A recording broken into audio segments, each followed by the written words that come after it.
Bonjour, je suis Jean-Robert Tikwoka. Aujourd'hui, dans cette nouvelle capsule vidéo, nous allons vous parler du sommaire d'un rapport de stage académique. Je rappelle que cette formation s'inscrit dans le cadre du projet, du montage ou d'élaboration du projet de stage académique que vous propose l'Institut LPLK. Revenons donc sur le sujet du sommaire d'un rapport de stage académique.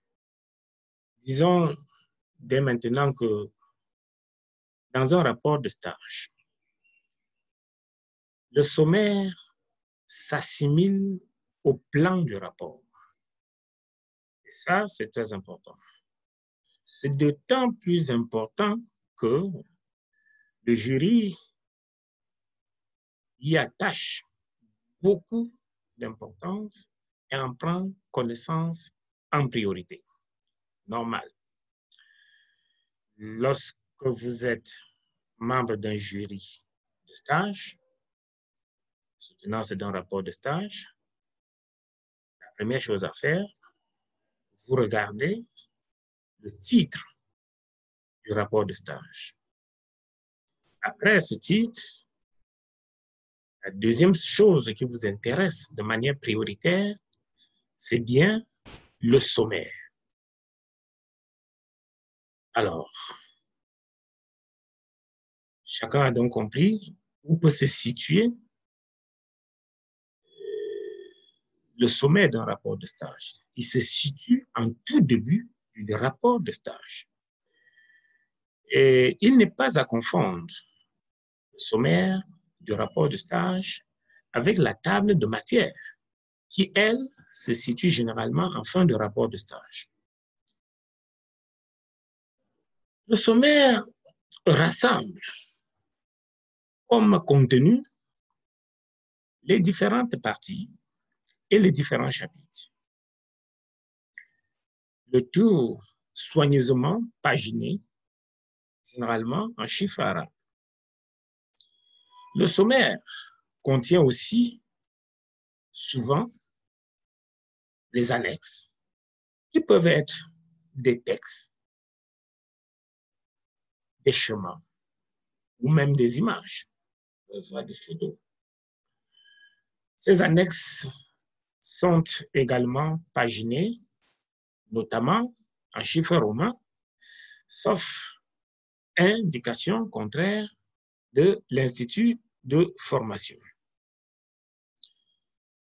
Alors, dans le cadre d'un rapport de stage, il est attendu d'un sommaire, appelé le plan de rapport, une clarté irréprochable des mots et des phrases utilisées et une bonne formulation des problématiques examinées. La démarche pertinente d'un bon rapport de stage s'aperçoit aisément et rapidement à travers des bons titres délicatement choisis.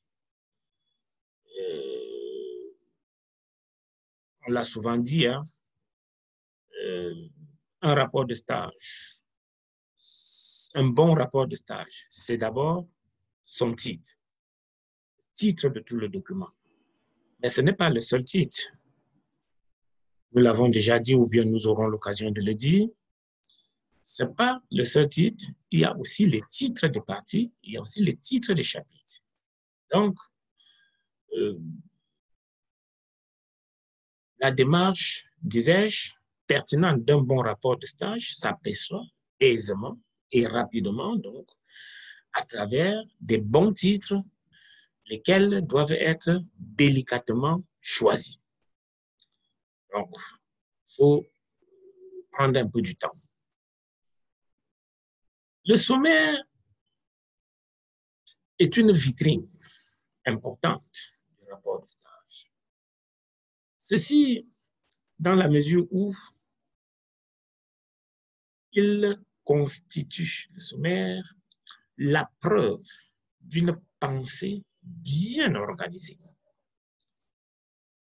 En effet, un sommaire bien charpenté est un indicateur sérieux d'un rapport de stage bien conduit.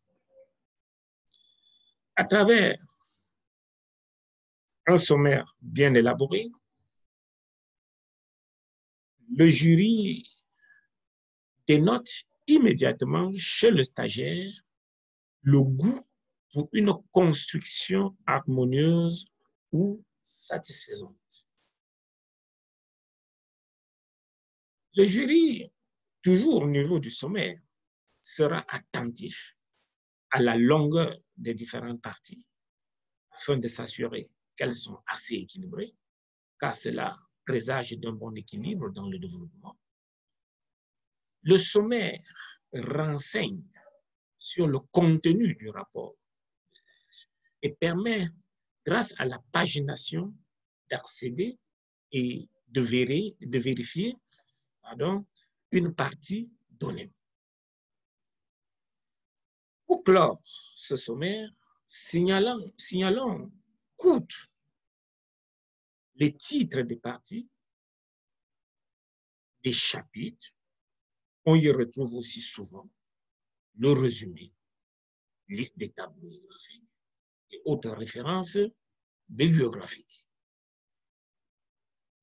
En conclusion, on dira que le stagiaire a intérêt à bien prendre soin de son sommaire, ou alors du sommaire de son rapport de stage, car il préfigure la qualité du contenu du rapport de stage.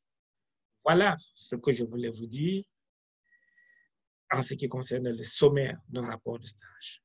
Merci de votre très aimable attention.